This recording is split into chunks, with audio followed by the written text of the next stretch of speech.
In this weekly documentary series, From the Vault presents archival audio to bring history to life. It sounds like Harvey Milk is trying to send a message out Right. to other gay or non-gay people who want to run for public office. Get involved. Build your base. Build your support. You can't just get out there and say, hey, I'm a nice guy and I'm going to vote right on all the issues. From the Vault airs Wednesday at 6 p.m. You can hear a repeat overnight Saturday following the program after hours. This is 90.1 Pacifica Radio, KPFT Houston.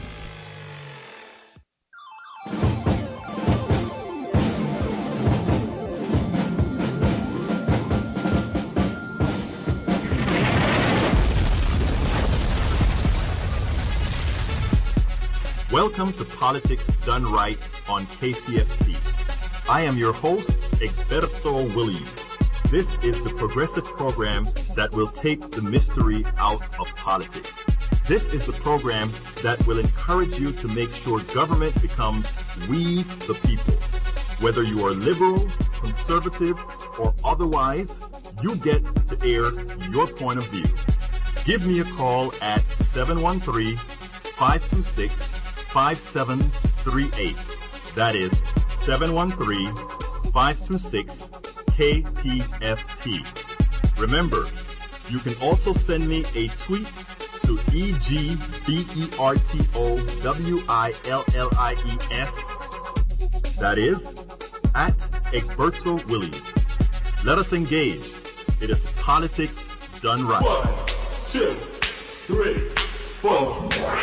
Well, folks, welcome to one more edition of Politics Done Right on KPFT. Folks, remember this is a call-in show, so please remember to give us a call at 713-526-5738, 713-526-KPFT. I see that Roxy is still playing with those buttons, so I'm not going to ask her to give me that special way of saying our call-in telephone number quite yet.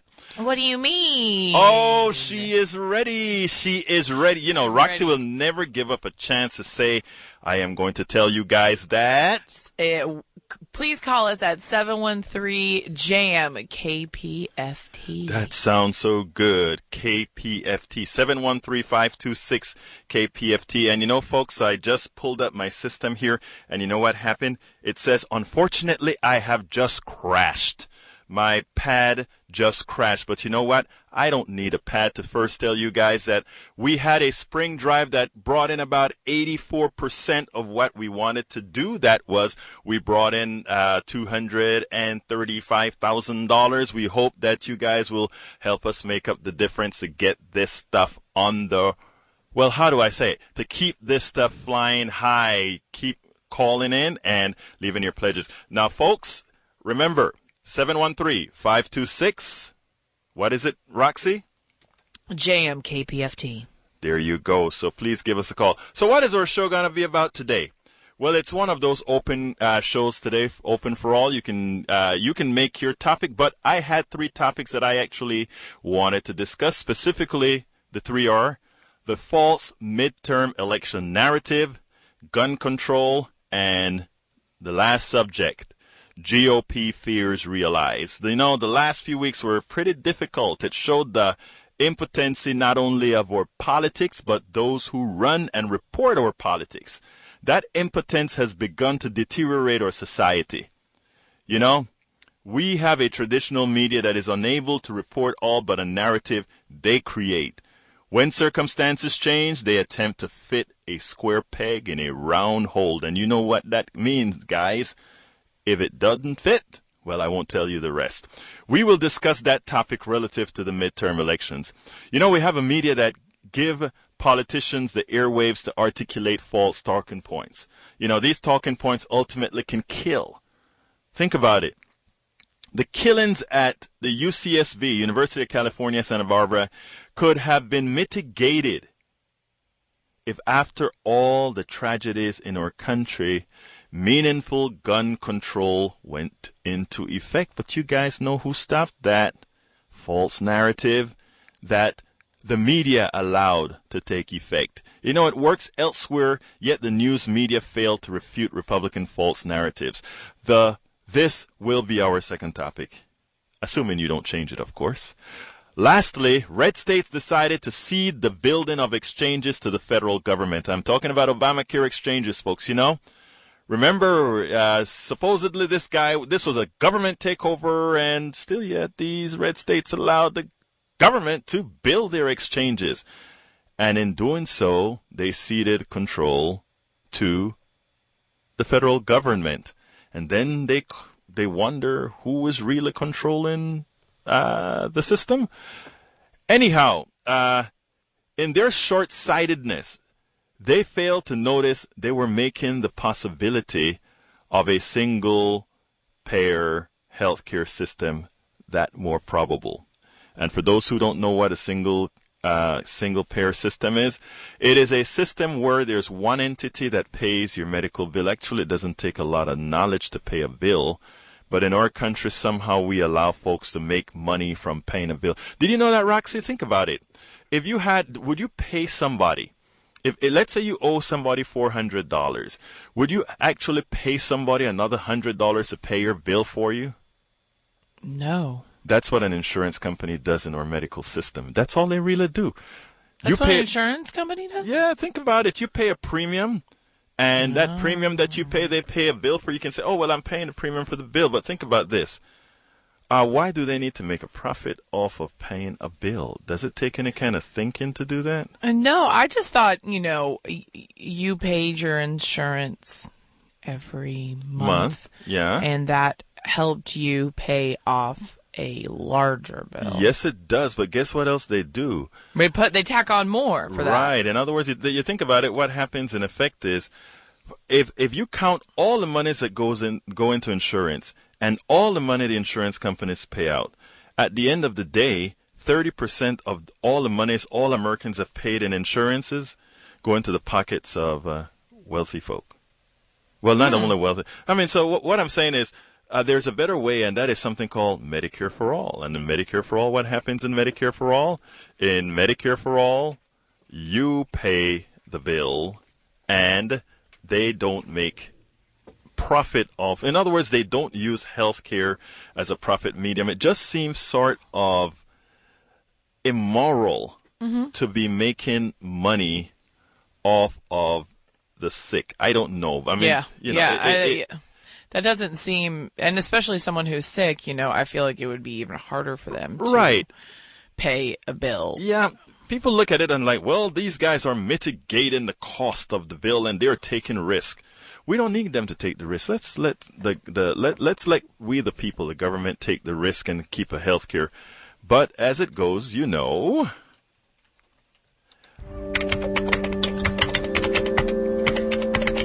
It's time for the weekly blog post. Well, at first I was going to read a different blog post. I was going to read the one having to do with gun control, but I decided instead to start with the traditional media oblivious to the midterm election narrative because I thought it felt better. And caller from the Woodlands, you'll be on shortly, but here it goes. The title of the narrative, the title of the blog post was, Are the Traditional Media, and folks are going to say, is that grammatically correct? I went through the dictionary to verify if media was singular or plural, and they say media is plural, so we'll see, depending on how many emails I get. Anyhow, a democracy requires a free independent press. The First Amendment of the Constitution codifies that right. Unfortunately, while the press represented by the traditional media has the right to be free, it has chosen indentured servitude to the American plutocracy. There are several or severe dangers to this eventuality. Specifically, the traditional media has become the arm used to manufacture or hide real news. Many times, it creates the path that makes the desired policy outcomes of the plutocracy tomorrow's reality. The midterm narrative is that the party in the 6th year of an administration will take a beating at the polls. In other words, Democrats will lose the Senate, some House seats, and governorships, thus leaving the impotent president or leaving an impotent president. Red state senators are supposed to take a beating because their constituents hate President Obama and his poll numbers are in the toilet. Well, near the toilet, they imply. Activists know that Americans are not dumb. Generally, many are just misinformed. Eventually, however, truth becomes the disinfectant that cleans up many messes. McCarthyism was exposed. The false rationale for any prejudices was exposed. The false narrative for many of our wars was exposed. Many unreported realities are all around us, yet unreported by the traditional media in any substantive manner. How many realize that the Rasmussen Daily Tracking Poll, a conservative poll, has President Obama with a 50% approval rating as of last week? How many know that the Gallup Daily Tracking Poll is currently at 45% last week, but that he has been skirting 50% at times? How many know that the 5 supposedly endangered red state Southern Democratic senators are virtually even or leading in the race? Did you know that governor's race in Georgia is very competitive? Did you know that the failure of the Republican governors to accept the Medicaid expansion to Obamacare could cost him that race, that governor in Georgia, that is? The narrative is that that Democratic voters fall off more than Republican voters in the midterms. That is true. Should it not have been news that the virtually uncontested Democratic Senate race in Kentucky drew more voters than the contested Republican Senate race, 402,000 versus 355,000? The traditional media narrative on Republican governors gave the impression that their governance would propel them to the possibility of being president. How many know that where these governors have been able to institute their policies, substantially they have decimated their state's coffers? How many know that Governor Chris Christie, Republican of New Jersey, is robbing pensions of those extracted concessions from? I mean, he extracted all these concessions, but stolen, my friends. How many know that? Kansas Governor Sam Brownback, Republican of Kansas, instituted standard Republican policies, more so than anyone else, because in his state it is fully controlled. And I think, if I remember right, it's also veto-proof. Don't quote me on that one. I didn't research that, but that's what I kind of recall. He cut taxes, cut education budgets, and turned down the Medicaid expansion to Obamacare. He preached the same trickle-down nonsense that has never worked.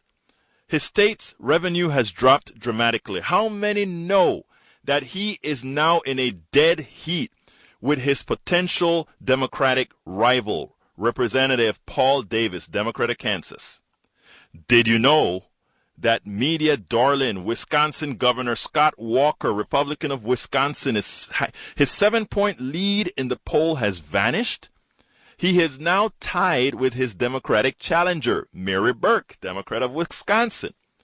Did you know that a general election beatable Chris McDaniel may beat incumbent Senator Thad Cochran in Massachusetts?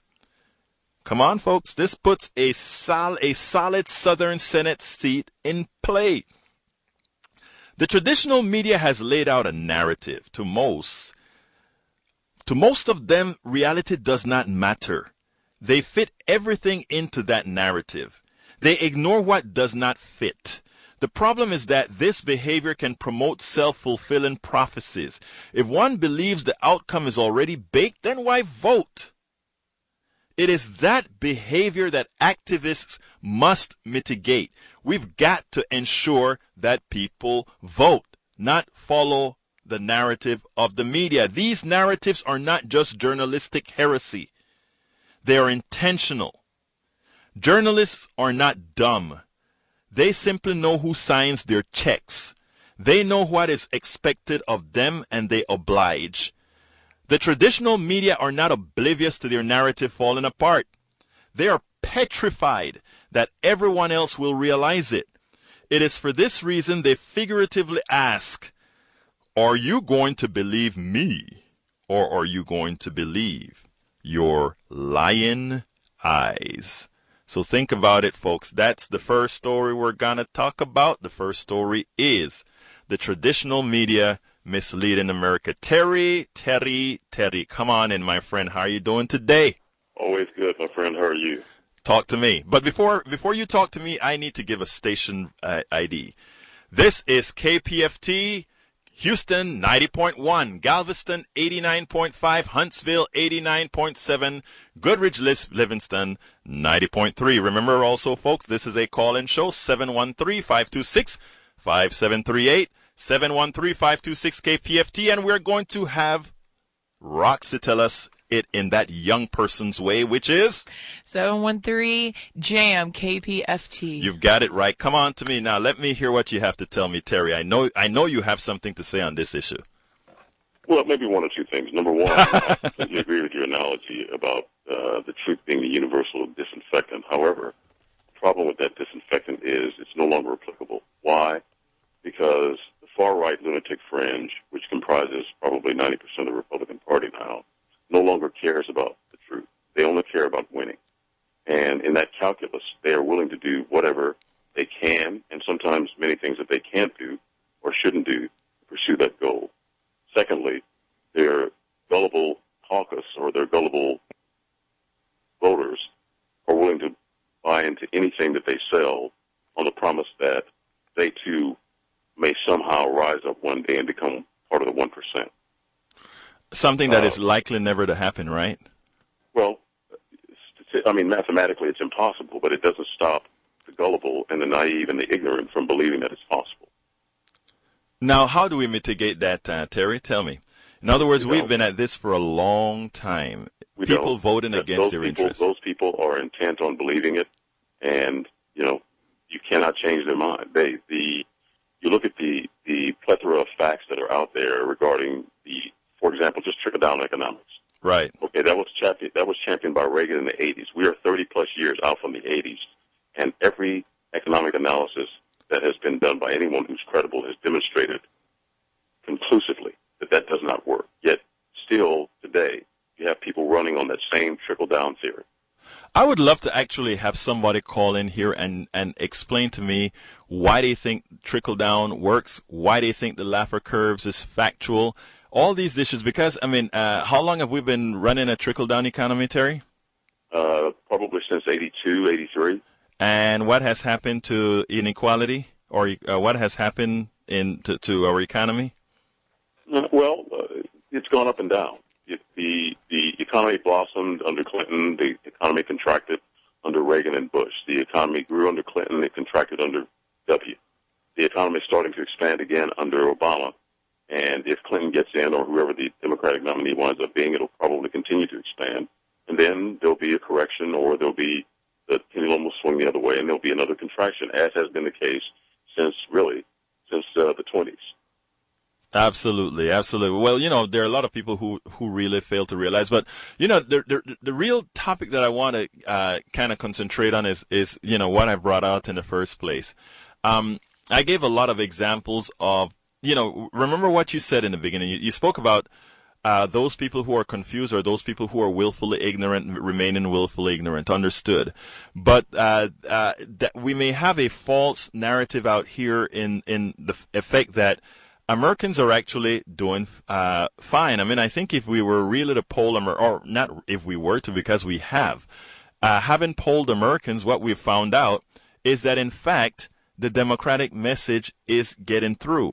What isn't getting through is a reporting of the facts on the ground. In fact, I've looked at polls where I'm looking at the same poll that Chuck Todd is talking about, or one of these other journalists are talking about, and we're interpreting the same numbers completely differently. Even when the Democrat is substantially ahead, they define that as the Democrat being in trouble. And how do they keep that narrative going? They specifically tell you the reason this Democrat is still in trouble is because of the way voting occurs in off-year elections. Democratic votes substantially go down. Now, there is a caveat here. And, history is prologue. And what they forgot is the election in Virginia, which was an off-year election, proved the exact opposite. I don't know if you remember, what's the name of the governor who won in Virginia a few months ago? Do you remember? McAuliffe. Exactly. McAuliffe.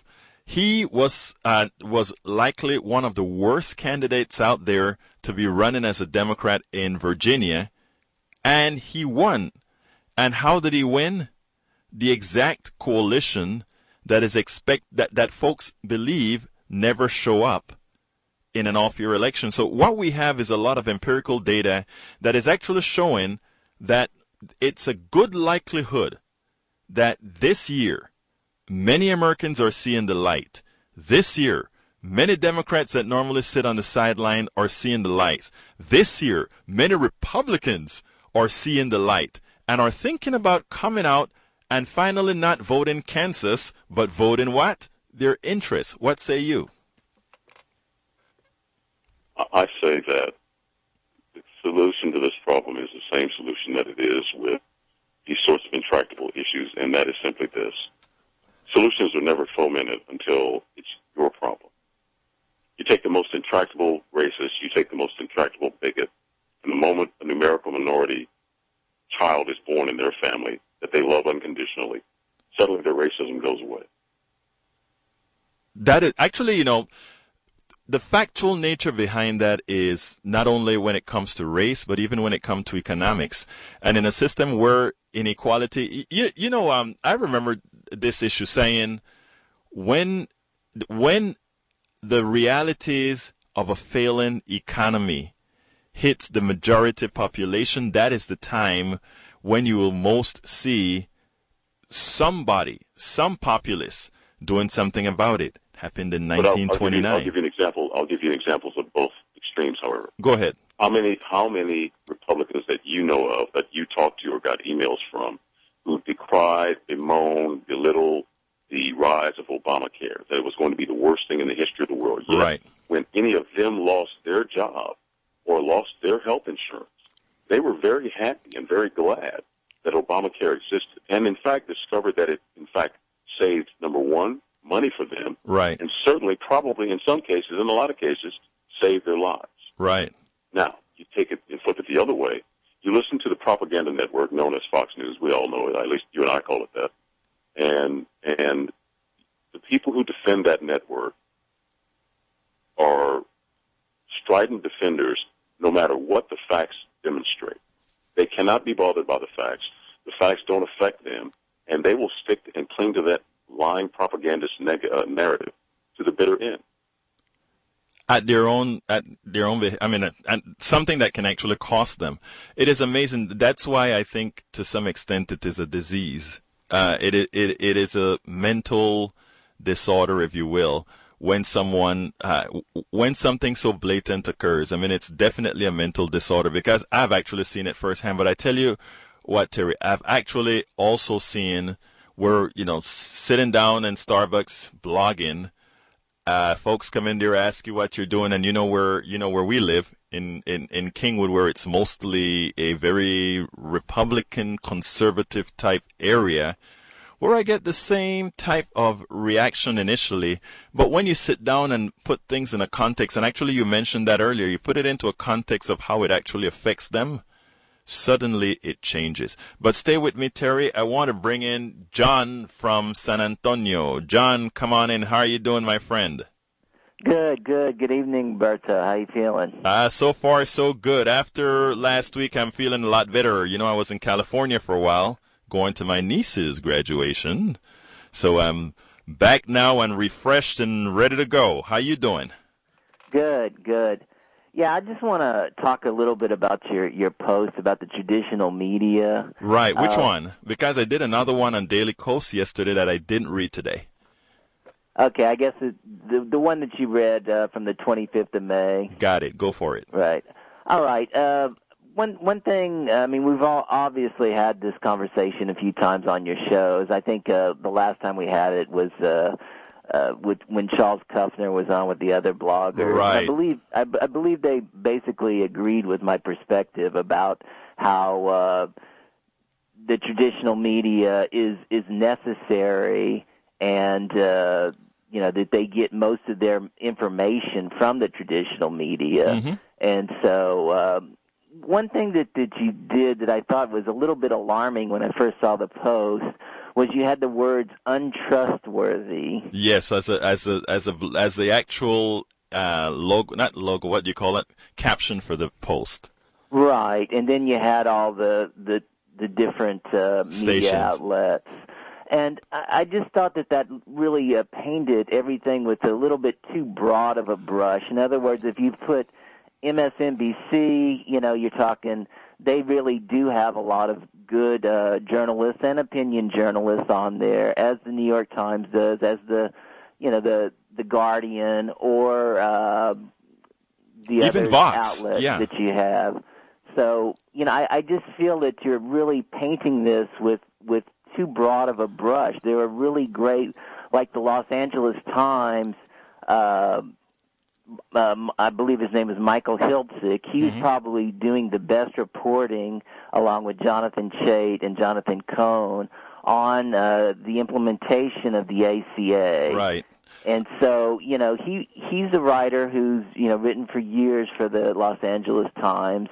And I just think it's important that we recognize when good journalism is out there, that we give that credit also, and not just paint everything with a broad brush. It's all, everything is tainted, because I don't feel it is. I mean, there are a lot of people who get their journalism degrees, and they go to work for these companies, and it is a struggle, but a lot of them just want to perform their job well, and I think a lot of them do perform their job well.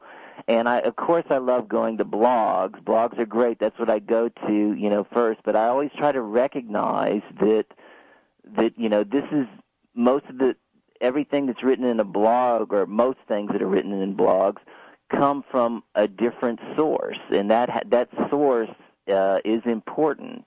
Right. Let me qualify what I'm saying. And first of all, I accept what you're saying, and not only do I accept what you're saying, you're absolutely correct when you actually state that, I painted it with a broad brush. That is correct. Kind of intentionally do that to create sort of a discussion like we're having right here, because in doing so, you can come on to the show and you can tell me, well, Egberto, that's too much of a broad brush to paint, which like I said, I accept you're correct, because there are good folks. But even let's say Jonathan Martin from the New York Times, okay? Yesterday he wrote a piece. It was called what was this piece called? It was called On Win Streak, Mainline GOP Takes Tougher Stance Towards the Tea Party. That was the title of his piece. Okay. Now, within his piece, and I wrote a whole blog about it on Daily Kos yesterday as well, and it said the following: the traditional media has laid out that's my part. What he said, that 2014 has been the year that the establishment struck back, preparing and financing its candidates with new determination and focus, is evident in its success. In other words, he's saying that, wow, the Republican folks have come back. They've fronted the Tea Party, and now the establishment is coming back into vogue. Before I finish my thought, I need to say this is KPFT. This is a call-in show, folks. Please give us a call, 713-526-5738. Number is 713-526-KPFT. And Roxy will tell you that number is also 713-JAM-KPFT. And folks, we are Houston 90.1, Galveston 89.5, Huntsville 89.7, Goodrich, Livingston 90.3. Continuing with what I'm trying to say, John, is you listen to that soft piece that he wrote yesterday, and again, it was in the main part of the New York Times, and to him, or the kinds of explanations that he's given to us all, is that you don't have to fear anymore, because you know what, the establishment Republican Party is back. when the reality is the establishment Republican Party is not back.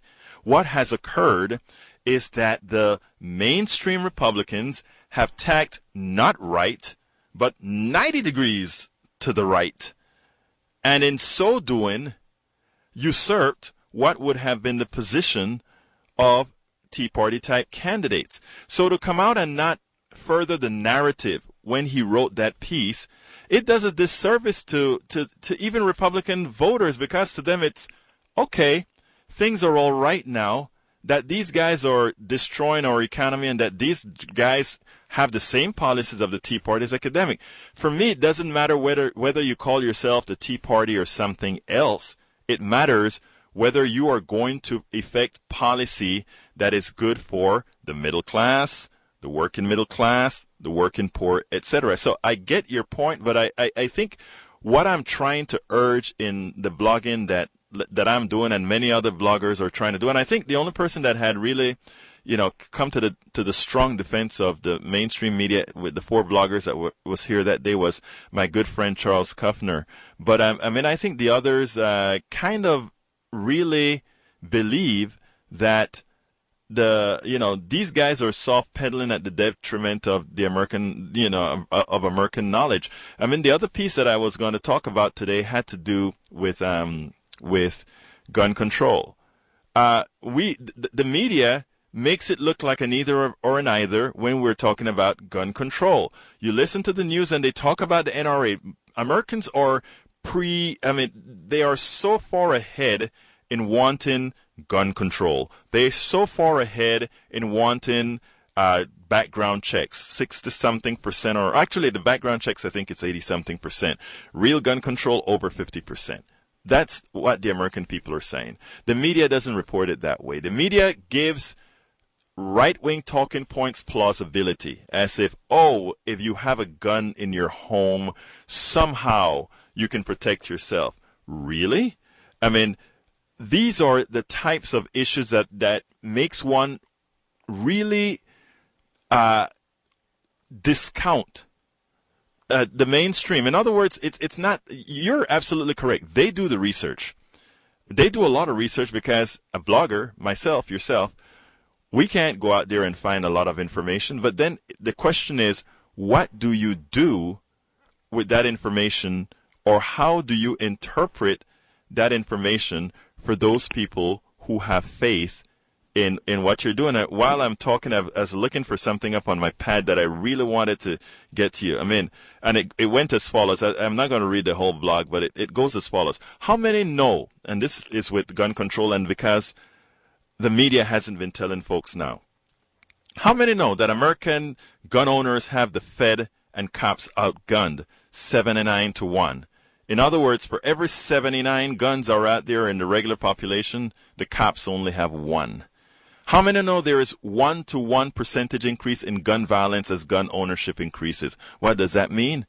If you have a gun in your home, you're more likely to shoot your wife or your kid or somebody else than you are to shoot a thief. How many know people with guns do not make a society more polite? Instead, it emboldens gun owners to be more aggressive. How many know mass shootings have never been stopped by folks carrying guns in the last 30 years in this country? Never. No person with a gun have ever stopped that. How many know that a gun in the home increases the likelihood of homicide, suicide, accidental death, or injury? These are all documented numbers. Carrying a gun does not make you safer. There's no correlation between America's gun violence and violent video games. All these are things that the NRA put out there as plausible reasons for having a gun. Yet the facts are out there, the studies are out there, and the media, mainstream media that is, rarely talk about it. So that's where I'm coming from, John. Right. As a journalist, though, as a true, middle of the road journalist, not an opinion journalist, but somebody who actually, is paid to give both sides of the story, you really have to do that. I'm not saying, I shy away a lot of times from regular journalism, but I don't want to abandon it completely, because, if you do that, I just feel like if everybody was just kind of in their own little world, it's you have to have some kind of objectivity, and I think that is important. I must agree. I must agree with you there. I must agree with you there. You're absolutely correct. My goal is actually to do more. Is that by doing this, I want to tell these guys, yes. In doing this, I want to get these guys out. But, John, I want you to stay with me. I want to bring in a new person, and then we're going to come back to this again. Gage, come on in. Gage? Hey, how's it going? All right, how you doing, my friend? Hey, how's it going? Talk to me. Long-time listener, first-time caller. Thank you. How you doing? As far as the gun control goes, I think it's, kind of pointless, though, because whether something is legal or not, like, for example, marijuana right now, people are going to do it regardless, and pretty much when it comes to owning more than the cops, it's kind of like, owning vehicles. It's kind of like if you can't afford it to have, more vehicles, on your insurance or, gas, whatever you want to put it, in this country, you're allowed to, Right. Let me tell you something. I believe in the Second Amendment. I don't like guns. I don't believe in guns, okay? But I don't think I have the right to tell you what to do, whether you have guns or not. That's not, I don't even think that is the major issue in the gun control portion. What I do think is that since we have the numbers that show certain issues with guns, just like we have the numbers that show certain issues with cars, we know that cars can cause a certain amount of damage, and we know that since an individual can cause a certain amount of damage with their car, they're required to have insurance to mitigate what that possibility is. I think the same thing should be with guns. I'm not telling anybody to lose guns, take away their guns, or anything like that. But I think. Oh no, definitely not. I mean, I totally agree with you, though. I mean, right. Yeah. Many people will tell you your car can be a weapon. Right. And not anybody can just jump behind the wheel. I mean, you have to go through a driving course that you would have to go through. I agree. People shouldn't just be having guns like you could buy a beer or something like that. Right. Just because you're a certain age. I think you should be put through a class and proven that you're not like a crazy person. I agree. Or anything like that. I totally agree with you. So and you know what is so interesting, Gage? Most Americans think exactly like you do. Folks would sit back and think things like, oh, we are a gun-toting crazy country. There's a small percentage of people that want laissez-faire, want whatever is out there to be the case.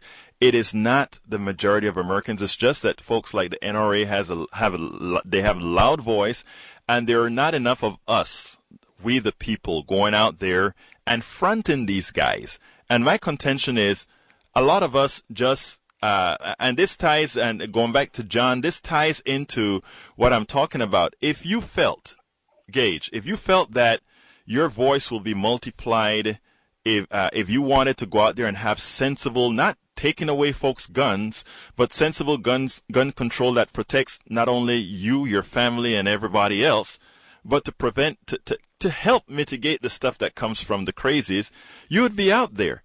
I'm pretty sure you'd be out there, but if you're watching the news that make it look like you're the oddball back there who thinks that we should do certain things, you don't. And my contention is that that's what the media does to us today. In other words, they don't show the real pulse of the, and I know Jonathan is going to say, well, they are journalists and they report. They don't really have opinions. And that is really okay. They should report. However, they should report factually.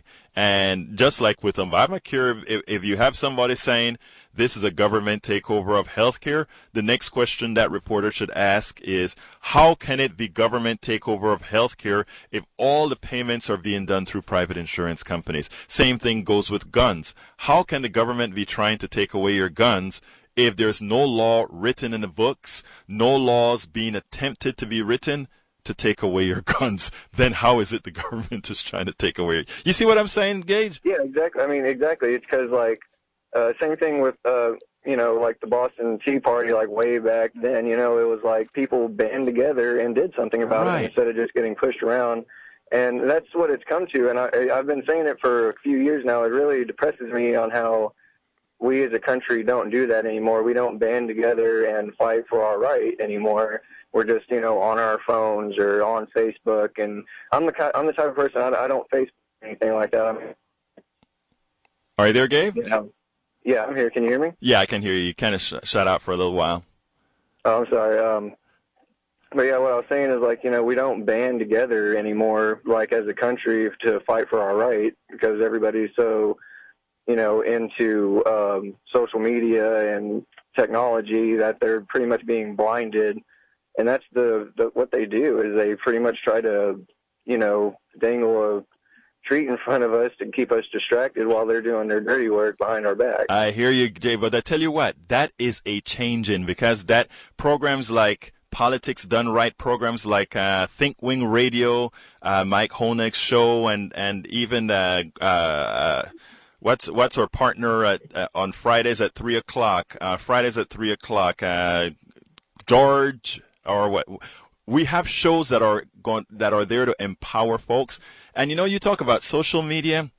Let me tell you, on a personal note, I blog at egbertowillies.com and also at politicsdoneright.com and dailycoast.com. And one of the types of blogs that I try to write are empowering blogs that tell people. It's Jeff Berg. That's a show. Jeff Berg, 3:00 on Fridays. What I try to do with these blogs is to empower.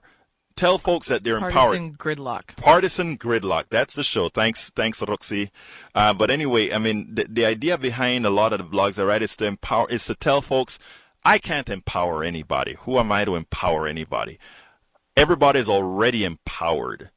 All I try to do is remind folks that they are empowered to get things done. They're empowered to effect change. And, Exactly. So once we get. And you know what? I have a young person here. Roxy, do you feel empowered to do something? About gun control? About everything that's wrong in this country. Do you normally feel empowered, or sometimes you just want to throw your hands up in the air? I'm usually a kind of a hands up in the air kind of person. I mean, I know this is going to sound ignorant and whatever, but I don't feel like my opinion, me saying something on Facebook, right, isn't really going to do anything. Me, I'm not really much of a wordsmith, right? So blogging's not going to do anything for me.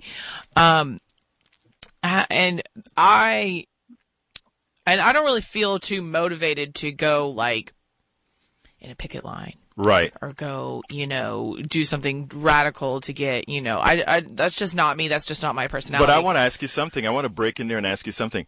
However, if you felt that made a difference, do you think you would do it? Yes. If I felt passionate about something, about gun control, pro-life, pro-choice, right. Any, the legal drinking limit, and anything I felt passionate about, yes, I would make some sort of stand. However, my personal stand right now is just going and voting. And you know something? First of all, the going and voting is step number one. Mm-hmm. But one of the goals I think all of us should have, and I'm talking about those of us that are activists, is to use you as a template. Use everyone as a template to say, well, why is she not doing more than voting? And that's what I'm saying. Those are the things that we as activists try to get through.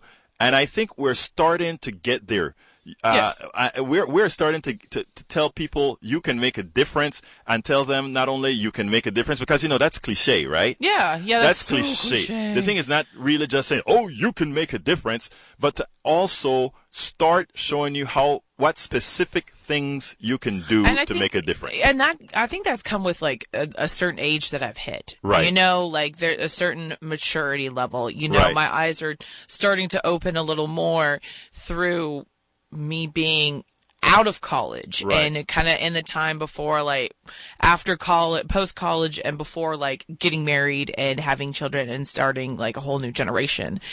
And I just think, I'm starting to get there. But if there's ever something, super you know, something I'm super passionate about, like so many other people are in this world, I would do something about it that would make enough of a difference. And I know there's so many venues out there right now that I could go and join, and that's what's so awesome about Facebook, blogging, the pretty much the internet in general, because it just it's literally a gateway where I can find anything I want. You know, you can find anything on the internet. You can find any point of view on the internet, and so I think it's awesome. However, am I? You know, I'm still like, you know. Well, I mean, like I said, I think a lot of it is the work that us as activists, the folks that are activists have.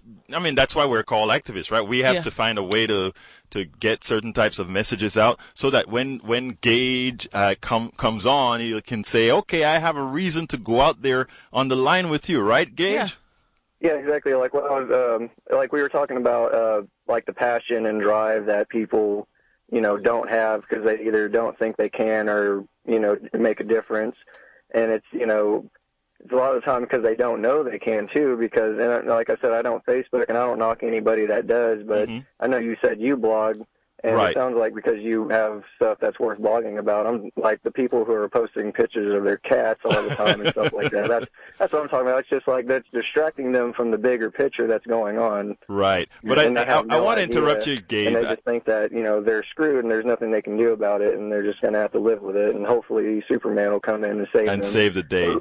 I tell you something, and they Gage. don't know that they can get together with other like-minded individuals and actually make a difference. That's what I was going to. You just kind of pulled that one out of my mouth, because I was going to say, you know, a lot. You know, my daughter told me something like that one time, because I always encourage her to blog and that sort of thing, and she once told me, you know, but who wants to hear what I have to say? And I watch her life and I see things that a lot of other people would find, you know, not only it would be a learning experience for a lot of people.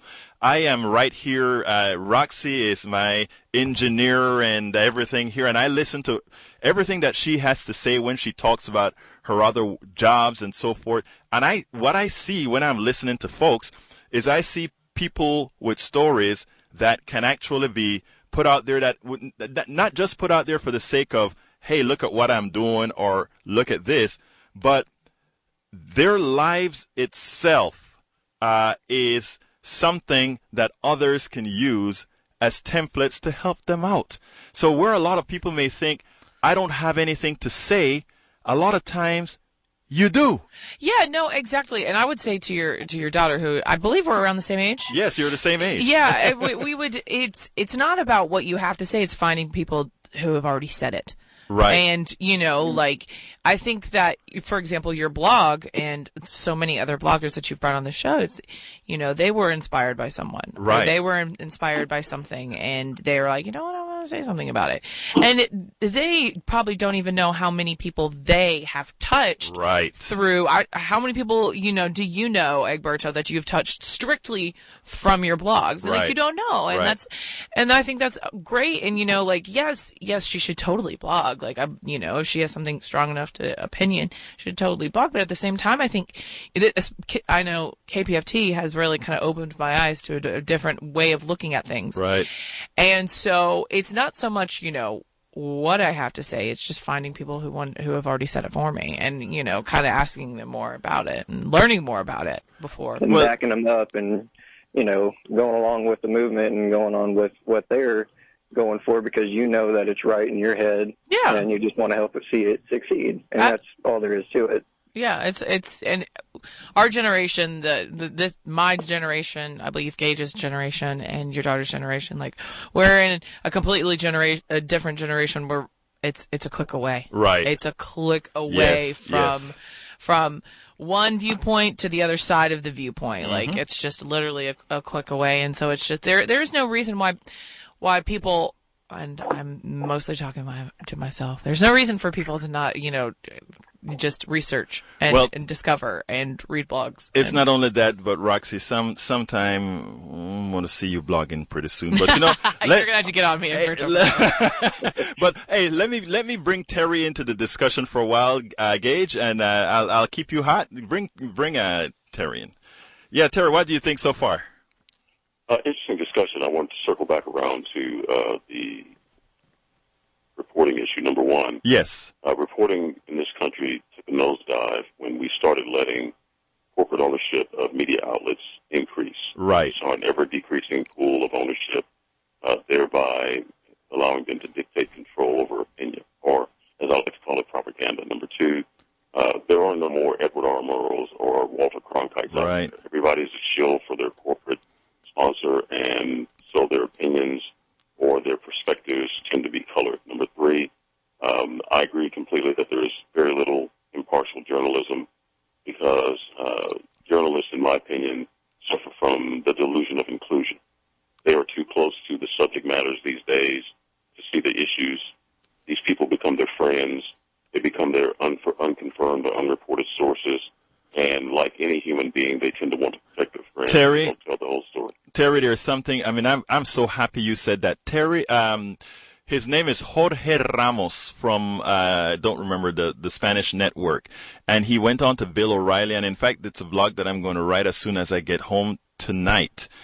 He actually said that the reporters today are no longer professionals and that they are actually too close to the story, and their only concern is to maintain their what is the word he used? Maintain their the closeness to their sources. I don't remember the exact word that he used. They're access. Controlling their access. Exactly. That's the word, access. So you're absolutely correct about that. And, so that is what makes a lot of our news from these particular guys rather biased. So, I mean, I agree with you 100% there. Now, we covered two of the subjects I wanted to cover tonight. I'm just going to say one sentence about the last subject, and it has to do with, I think I wrote a blog about it this morning. But and I kind of gave it a cheesy title. I called it "Republicans' Biggest Obamacare Fear is in Progress." And what it turned out to be is that the Huffington Post, and this one I'm going to ask John to join in on this particular one. John, keep Terry hot, John. I don't know if you saw the blog that I did earlier this morning. Did you see that one with their biggest Obamacare fear being realized, John? Yeah, I did see it. What do you think about that? Tell them what that biggest fear is. Well, the biggest fear is single payer, but Actually, no. I mean, it's that Obamacare actually was successful and more government control. Not necessarily single payer, but that it was going to be more in the purview of the government, if you will. Yeah, I mean, I think that's happening, though. If you look at the polling on it, I mean, there's still a majority of people feel it's a negative, has a negative influence on the society, so, or against it, basically.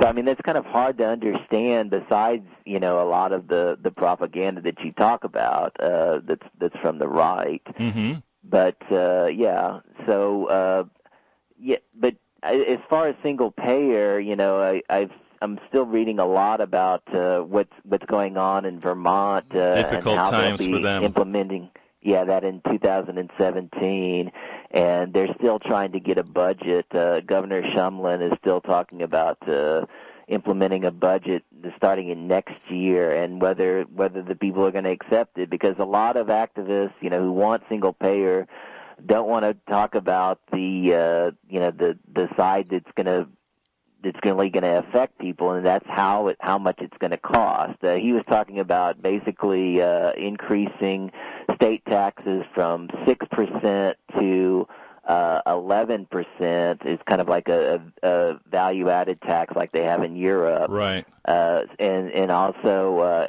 if you made over $50,000, you also would be subject to an additional tax. And so, are people going to accept that? I mean, I know the doctors are really fighting against it. I mean, and the law has already been passed. Right. I mean, their salaries will be decreased, quite a bit. And you made a good point when I talked about this earlier. You were saying that you're already paying for the insurance, and now you'll have everything covered, and so that's a very good point to make. But at the same time, will the society accept that? I mean, Vermont is that test case is going to be very important, because if it doesn't work, it's going to, in the most liberal state in the country, it's going to be hard to implement in other places. So I'm really looking at that, and I'm hoping it's going to work, and I hope people will accept the fact that they will have to pay more taxes. I was just watching the Piketty and Elizabeth Warren. Oh, that was a great interview. Yes, on the Huffington Post at around 7:30, and that was really great. And so I recommend everybody to watch that. It's now on the Huffington Post. You can just watch it, and that was a phenomenal discussion. And I don't know if you saw the headlines that she may run. Yes, I saw the headline. And you and I spoke about that many a times, John. Many a times. Well, she didn't deny it. Usually, in most interviews, she'll say, "No, I'm not running for president." Right. And this time, she did not deny it, and she went into a great speech about It says, "I do believe in us. I do believe in days like this and on mornings where a whole lot of people can come together and talk about ideas, talk about two books, because we're talking about in here, we're talking about economics, we're talking about power, right. We're also talking about values. This is a moment in time for our country, I believe, for our world, a moment in time we decide who we are as a people and what kind of future we're going to build." Prescient. That I saw that. You should see. I'll have something on that tomorrow as well at the blog. But I'm running short on time, John. For John, Gage, Terry, thank you guys for being great callers, and not only being great callers, but bringing great information. And of course, Roxy always gives me my younger point of view that I need to have all of the times. Folks, remember, EgbertoWillies.com is the site I blog from, as well as politicsdoneright.com. You can reach me on Twitter at Egberto, or you can just drop me a line, egberto@politicsdoneright.com. This has been Politics Done Right. Thank you for spending 1 hour with me, and be back next week.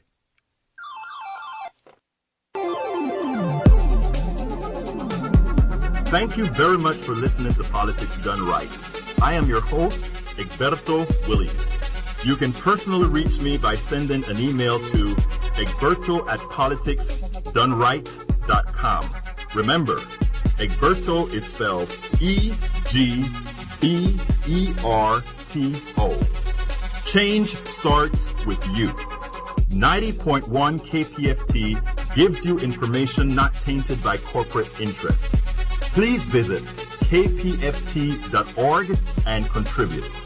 Let's ensure continued access to real information and news remain available to all. Again, thank you very much for listening to Politics Done Right.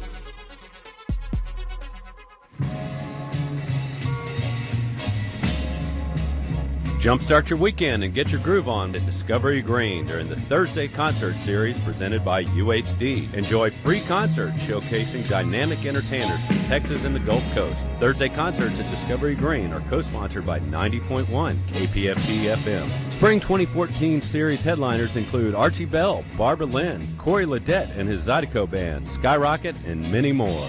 This Thursday, June 5th, it's a Tejano Music Takeover with a performance from two-time Grammy Award winner Little Joe y La Familia, a Tex-Mex pioneer and legend, coming to Discovery Green on Thursday, June 5th. Little Joe's son, Addie, opens the show with his own funk band, the Heebie-Jeebies. Concerts begin at 6:30. Most street parking is free starting at 6 p.m. For more details on the Discovery Green Thursday concert series, visit discoverygreen.com. This is KPFT Houston.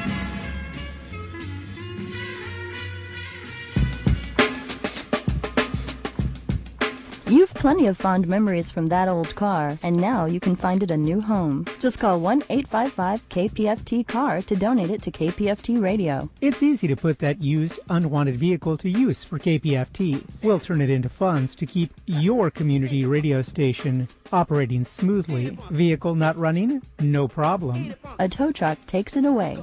You wipe away a tear, and know that your tax-deductible donation means so much to the KPFT family, which brings so much joy to you. Trucks, boats, scooters, and many other vehicles are accepted, so don't delay. Call today.